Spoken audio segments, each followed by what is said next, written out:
Let's cook your favorite buttered shrimps. Okay. Ibutang na. I-add ko na siya.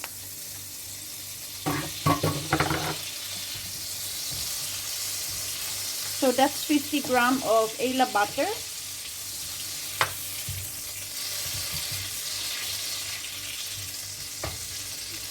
And garlic.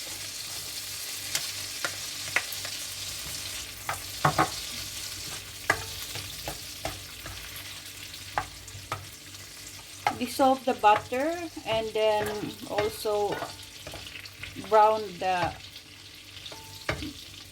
garlic. Brown na siya. Now it has already browned, so put the shrimp. Fresh shrimp. So we are now making just the garlic butter. Put salt.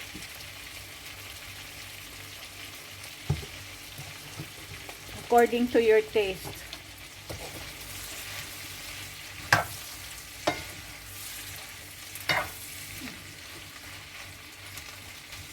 Ato din ibutang kuan.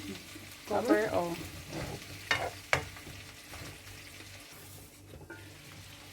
Put cover until pink. For about 5 minutes. So after 5 minutes,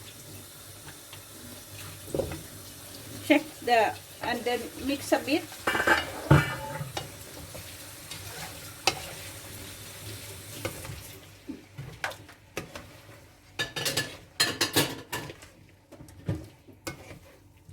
And then there are parts that are not cooked, so cover again for another 5 minutes.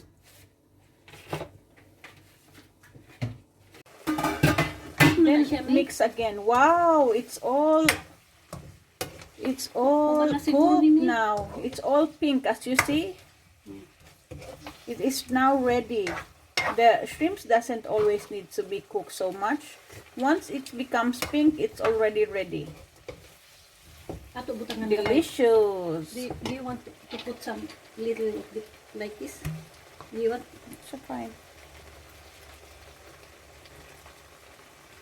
So my mommy is putting sweet chili sauce to have some kick. Okay, mommy. Oh, some okay. Now let's put garnish.